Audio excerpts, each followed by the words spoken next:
At just 16 years old, a young man was arrested for a crime he swore he didn't commit.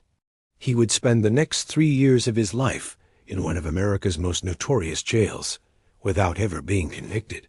This is the heartbreaking true story of Kalief Browder.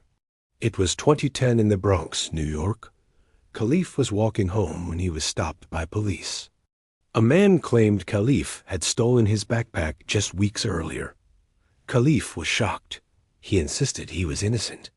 There was no physical evidence, no other witnesses, and nothing to prove he was involved. But he was arrested on the spot.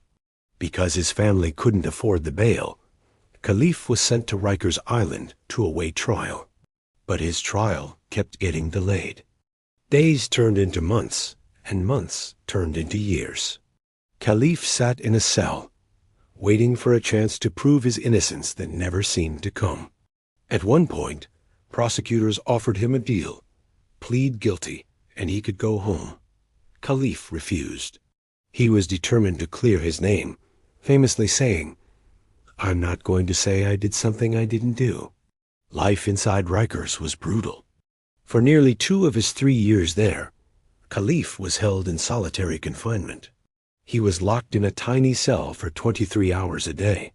He was attacked by other inmates, and as later surveillance footage would reveal, even beaten by guards.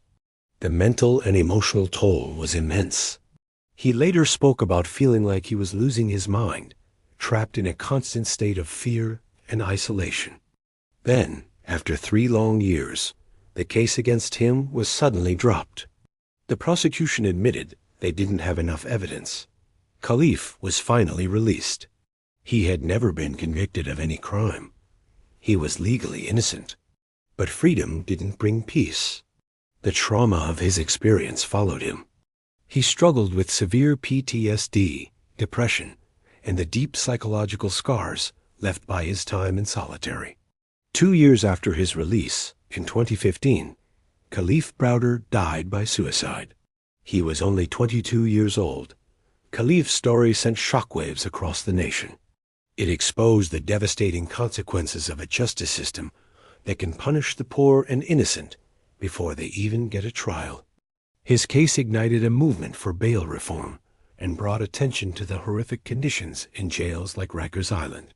Kalief Browder lost his youth and ultimately his life to a system that failed him at every turn. His story forces us to ask a difficult question. How many other innocent people are trapped in that same broken system right now? If you believe stories like this need to be told, make sure you subscribe to our channel for more true cases that explore the complex and often flawed pursuit of justice.